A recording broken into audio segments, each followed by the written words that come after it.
like abolishing ICE is just one step, right? Democrats have been in power multiple times over the last few decades and did nothing to address the immigration reform that we actually ICE need. expenditures, increase spending. Exactly. Yeah. And so I think there has to be an immediate pathway for every single undocumented immigrant that's here in this country today that does not require them to shell out thousands of dollars to go through the process, for it to take decades at a time to be able to get to citizenship, an immediate pathway to citizenship, and then just abolishing ICE is just one step. We're actually updating the website right now. I wrote all of our policy page a year ago now, but we're updating it this week. And some of the things that we're adding in, there's also a trans bill of rights.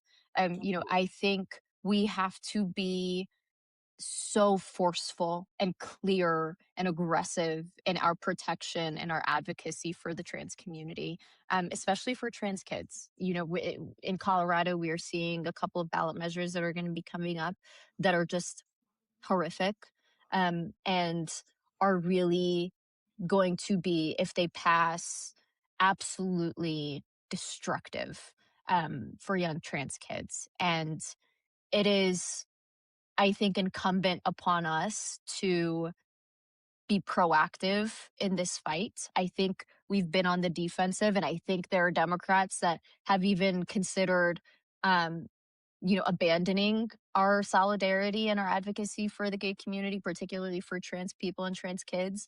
And for that, I would say, then you're not a Democrat. You're not. To be fair, I got a lot of criticisms for Democrats, period.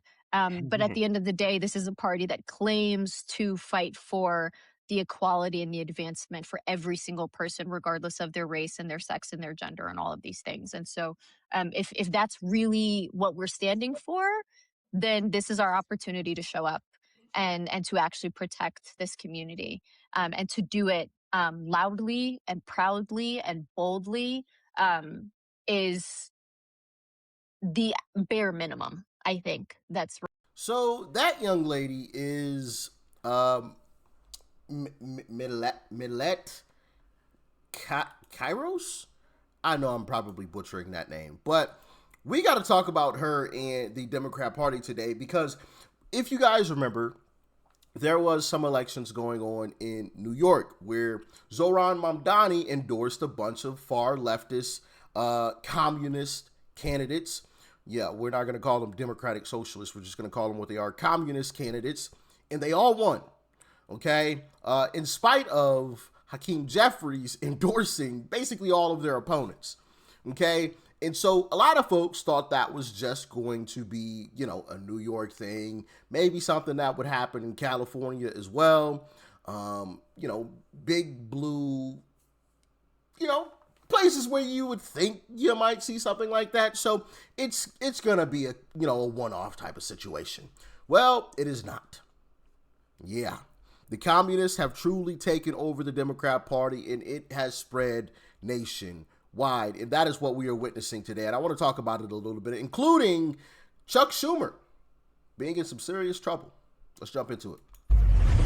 Good morning. I'm Alec Velshi. You're watching MS Now election coverage. We've got major breaking news coming out of Colorado in the first electoral district. Melat Kiros has defeated the long-term incumbent Diana DeGette in the Colorado's first district, which is the city of Denver, the entire city of Denver. 78% of the vote is in right now, and the Associated Press has been able to project that Melat Kiros has won. Her lead has grown in the last hour over Diana DeGette. Diana DeGette has been a member of the United States House of Representatives since 1996. Melat Kiros was born the following year. Melat Kiros has not been alive for as long as Diana DeGette has been a member of Congress. Diana DeGette is now the fifth member of Congress, or fifth incumbent who has lost their primary in this election cycle. The fifth Democrat, that is, by the way. Two of them were in Texas, but those were redistricting fights where incumbents or former incumbents were up against each other. The last two were last week in New York, where Adriana Espaillat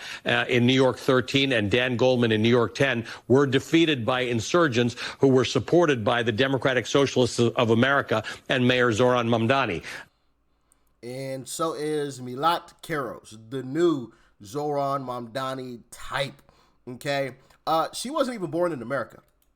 She was born in Ethiopia. Yeah. And of course, she's a communist. So, once again, if you needed another reason to show up in these midterms, here you go. Here you go. All right. They are genuinely taking over the party. And I want to play this clip from CNN on Chuck Schumer because, yeah, the old guard is getting pushed out. We could seriously be in a position where not so far off in the distant future, in the United States of America, you will have two options: America First Republicans or straight up communism. That will be your two options. Not even kidding. Chuck Schumer's on his way out.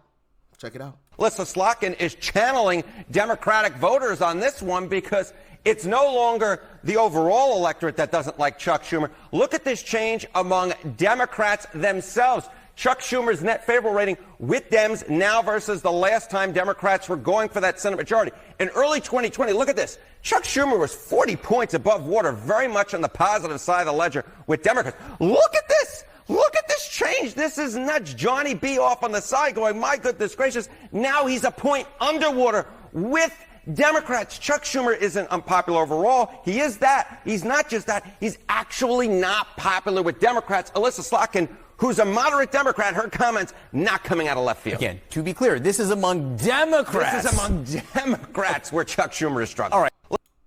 Yeah. 41-point swing from plus 40 to -1. And like he said, that's amongst Democrats. That didn't include Republicans, because obviously he's far underwater with Republicans. He's -100 with Republicans. But with his own party, he is now underwater. And let's be frank, right? If AOC decided to run for the Senate, do you think Chuck Schumer would beat her? I don't think so. I don't think so. I think AOC would mop the floor with Chuck Schumer. Electorally, of course. She would beat the brakes off of him. Electorally, of course, if she decided to run for the Senate. So, Chuck Schumer's in trouble. We see Hakeem Jeffries is in trouble. His word means basically nothing these days. And also we have, and I talked about this a little bit, but we have this promise to America from Democrats. Okay. And it says here, let me throw myself on the screen there. Read this for y'all. Fiscal discipline. A government that works. We believe in a government that should solve problems, not create them. Free speech, respect, and common purpose. We are mainstream, not extreme.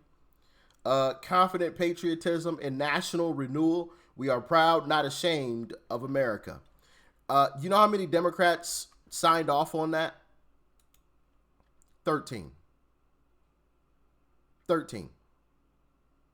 Out of 250, I believe 257 Democrats. Out of 257 Democrats, I believe, correct me in the comments if I'm wrong, 13 of them signed on to that, agreeing with those, with these statements. 13.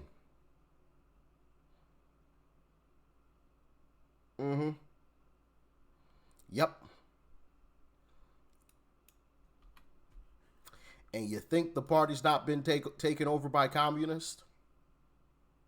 100% has been taken over by the communists. So, here's another twist in the Democrat Party, or what used to be left of the Democrat Party. I don't even know. Like, where does the Democrat Party, like, do the Chuck Schumers and Hakeem Jeffries of the world sit back and just let it happen? Like, do they just join these communists and become communists themselves? Do they stand on their morals and fight against it, like these other 13 Democrats? What happens? Do they say, you know what, I've had enough, and branch off and create their own Democrat Party? What happens? What do you guys think? Let me know in the comment section below, because I'm genuinely curious. Stay safe out there. Peace and love. I'm out.